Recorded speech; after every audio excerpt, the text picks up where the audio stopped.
Alrighty, good morning. This morning I want to just speak briefly about the newest or latest coup d'etat. Yesterday there was reports of gunfire being heard at the residence of the president of Guinea-Bissau, and apparently that has now turned into a full-fledged coup d'etat. I'm really hoping that they can control it and get things underway. And I did post and complain about it because just a week ago I said that they've already had 3 coup d'etats in under 1 year in Guinea. In West Africa.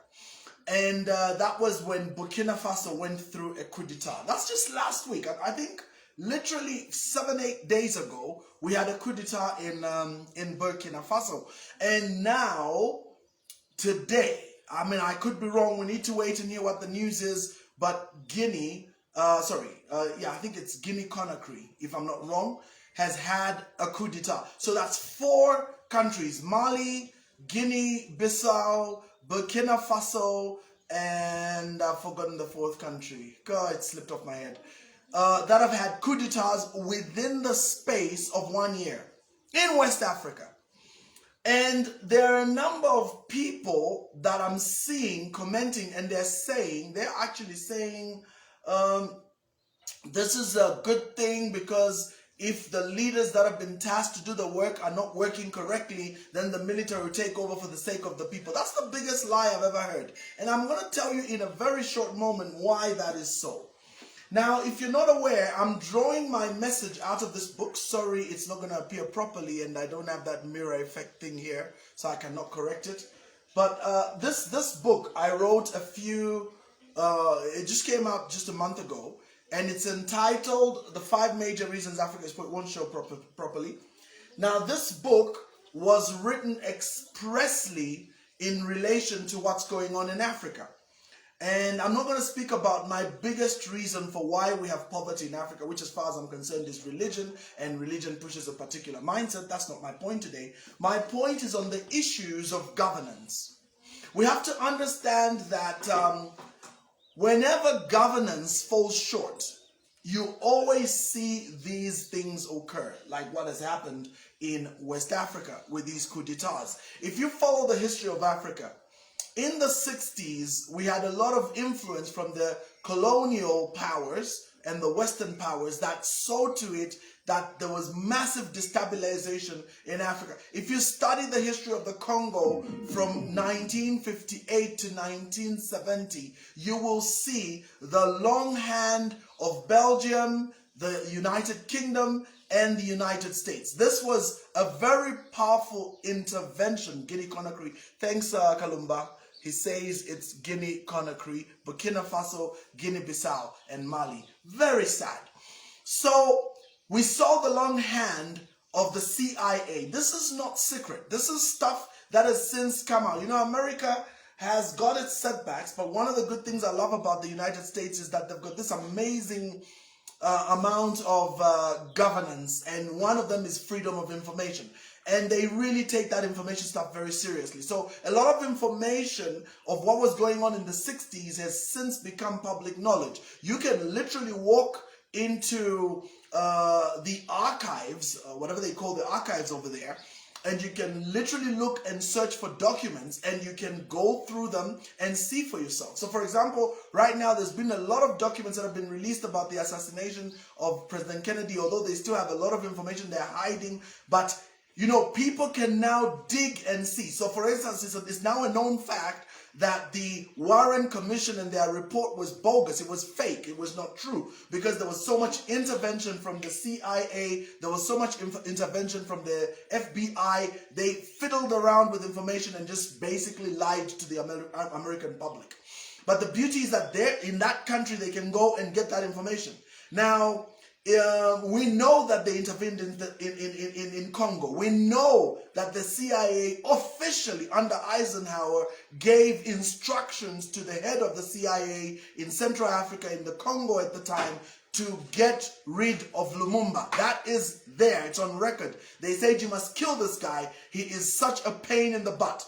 And so Lumumba never realized that he was set up to fail from day one. The CIA, the Belgians, basically put their hand together to see to it that his government fails. And they actually paid. That's all that information is in my book, taken straight out of information you can get in public domain. They paid $100,000 to President, I don't know if it's Kasavubu, I've forgotten his name, from 1960, Congo at the time when, Congo got its independence in 1960, June 30th.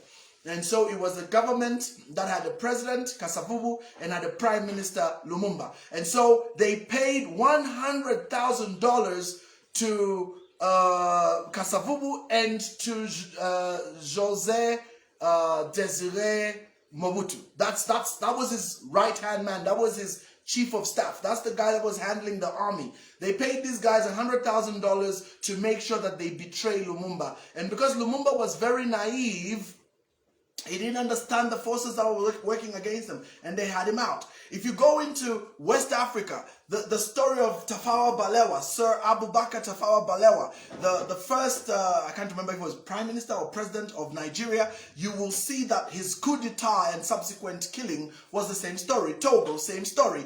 Ghana with Kwame Nkrumah, same story. You will see the hand of these neo-colonizers. And the worst part is, of course, the French-speaking part of Africa. We know, it's not a secret, that Compaoré, Blaise Compaoré, was the accomplice, that the right-hand man, the trusted compatriot and brother to the great Sankara. He is the one that was funded who actually assassinated Sankara. Sankara was an absolute revolutionary of levels I've never seen.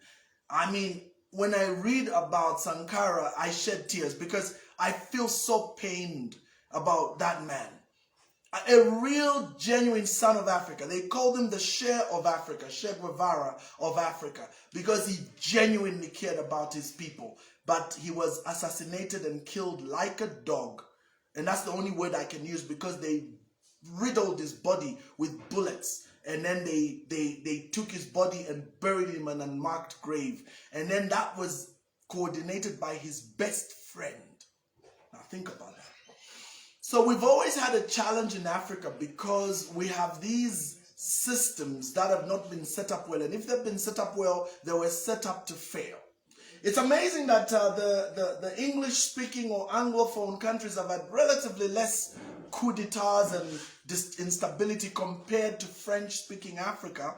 I'm yet to do some research on that to see why exactly. But we did, of course, we do have countries in Africa that have had their fair share of coup d'etats as English-speaking. Best example being Uganda. We know that Uganda and Milton Obote were both involved in getting rid of the Kabaka in 1966. Read your stories, you understand. In 1971, he was deposed, and Idi Amin came in. And then when Idi Amin left, there was a series of coup d'etats that led to the current president of Uganda. But you can see that the hand of the West was involved in all this. And that's what I'm basically saying, that these coup d'etats all lead to an outside hand. The outside hand always worked to see to it that this happens. And it's not a secret that as late as 1968, if I'm not wrong, maybe 66, somewhere there, Shombe of Katanga, this is just right our neighbor right here, had to run away from Congo under the guise of special mercenaries. It was immortalized in a movie called The Wild Geese. Watch The Wild Geese. It's an allegorical story, but it's basically the story of the Congo. It's the story of special mercenaries hired by the intelligence officers, but obviously wanting not to have a direct hand in it. So it's like the CIA, MI6, hiring all these mercenaries and then having them go and carry out a daring rescue of the leader in that country. And they did pass through Zambia on the way to Zimbabwe. Very true story. but they changed it into a movie called The Wild Geese, wrote a book about it. But you know, Frederick Forsyth, he was the type that would take real stories and then fictionalize them. But if you read them and read between the lines, you knew definitely this is Zaire, this is Zambia, this is Zimbabwe. You know, this is stories about what's going on in Africa. So unfortunately, there's always been an outside hand. Now, in my opinion, the only way we're going to see Africa rise out of all this mess, and I'll be winding up just now, is we really need two very strong things to happen. And this is going to be hard because remember, we have a systemic anomaly within what we do. Two things have to happen. Number one, we have to have very strong institutions. And number two, we have to have solid governance. Thank you, Chishimba. This is powerful. Look at all these countries that are English speaking that have been undergone coup d'etats. He's listed them down here. Uganda, Ghana, Nigeria, Sudan, and which else? Okay, I'm having problems with moving my screen to see properly. But this is amazing. There it is. Sudan, Egypt, and Gambia. Anglophone countries that to have had coups, and you'll find that in these countries, when you do a study, which I did, you will see the hand of either the CIA or MI6 or some foreign elements. Uganda, for sure, I know. It is amazing when the coup took place in Uganda under Idi Amin, that was sponsored by the British. And what's most amazing is that they used Israeli equipment. Okay, the Israelis and the Mossad was involved in that coup d'etat. So to see Idi Amin turn around and throw the protocols of Zion in the face of people and start to call Israelis evil is the ultimate kettle calling the pot black. It was so clever. He was just playing politics. He then embraced Islam and made it look like they're being persecuted and Israelis are the most evil people, but they are the ones that actually engineered for him to even become president of Uganda in 1971 when that coup took place. So this is why you see that when you study Africa well, you realize that there's a lot of outside intervention that comes in and there's a lot of geopolitical play at work. Thankfully, the English or Anglophone speaking countries seem to be a bit better when it comes to these governance issues, although I take it with a pinch of salt. But we're certainly better than the Francophone guys that are still, slaughtering each other. I mean, as we speak right now, Cameroon, I've never seen, that is the ultimate lowness of Africans, that we can fight and slaughter each other on account of colonial backgrounds. Because in Cameroon right now, the French-speaking side of Cameroon and the English-speaking side of Cameroon are slaughtering each other. Can you believe that? Same people, same country, but just because one side is Anglophone, the other side is Francophone, you kill each other. How much can we get possessed as African people? Anyway, let me finish my point and close. So number one, we need very strong institutions. Number two, we need powerful governance. And this is the only way we're going to get over this. And that's the reason why the OAU, which is now the AU, has a big challenge working, because what mandatory power does the AU have? ECOWAS is not intervening in these coups. Why? Because we know in the past that ECOWAS has stepped in. We know the case of Liberia. We know the case of Sierra Leone, that ECOWAS actually stepped in and even, deposed some of these leaders and what they did. But right now, it's not happening. And it's just a sad thing, because you realize that we sit at an era and a time when we should have seen Africa lift up out of its vestiges of poverty. But for as long as they keep us divided, we're not going to make it. We have to wake up. We have to rise to this African Renaissance I preach about. But for an African Renaissance to work, governance is at the core. Governance is at the core. And in my book, I give the 8 tenets of governance, very well known. You can learn this in any developmental studies. It's not some clever stuff I came up with. This is just open stage stuff. At the heart of governance is the rule of law. The rule of law means no one is above the rule of law. No one is above the law. Then it's got to be responsive to the stakeholders in the environment. Then it's got to be consensus oriented, meaning the most common position. It has to be it has to be equitable and inclusive. It has to have it has to be effective and efficient. It has to be accountable, and it has to be participatory.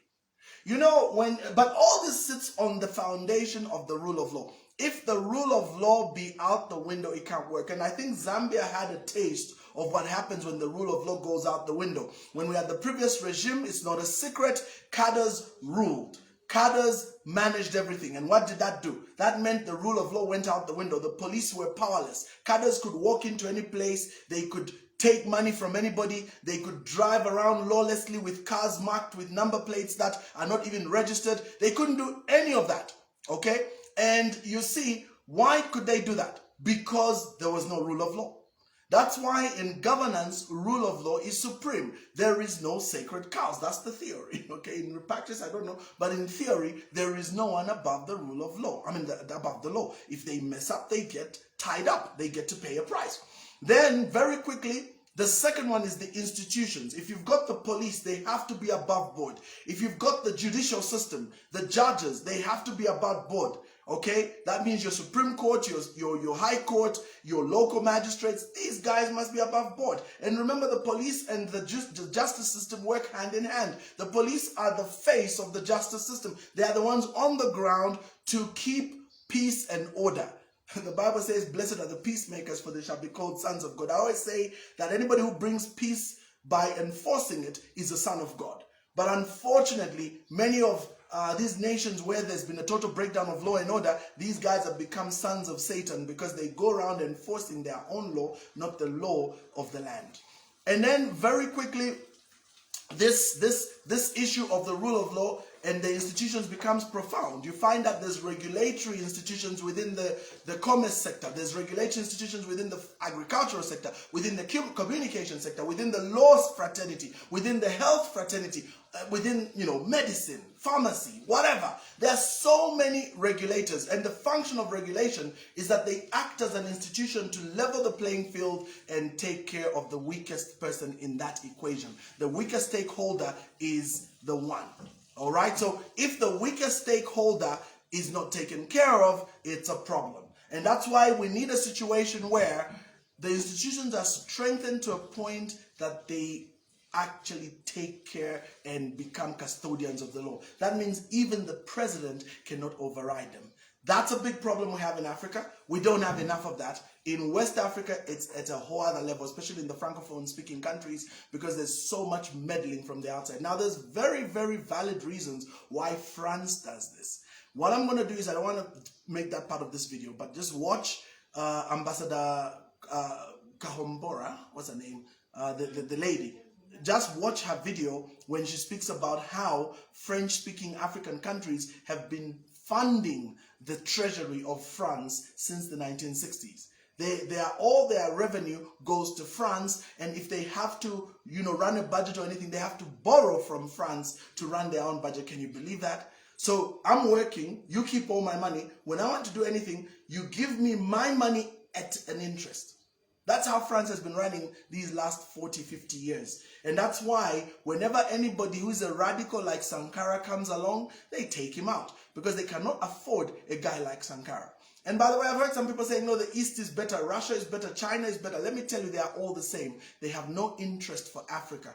Africa must be funded, run, managed, and governed by Africans themselves. But I don't know how long that's going to take, my brother, my sister, because there is a serious systemic anomaly that is within the hearts and minds of Africans. Africans have been programmed to just destroy their own stuff. We need some kind of cathartic deliverance.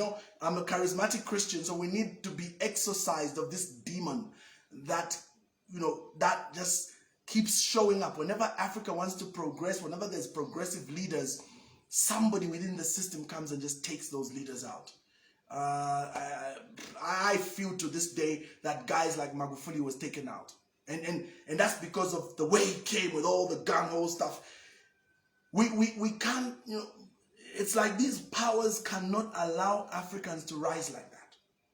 You saw how they got rid of Gaddafi. So we need a whole new game. We can't go the same way because they just get rid of you. So what's the next strategy, ladies and gentlemen? And that's what I want to leave you thinking. Even as these coup d'etats take place in West Africa, I hope no other one is coming. But even as these coup d'etats are taking place, what's our next strategy? What can we do as Africans? Have a great day. God bless.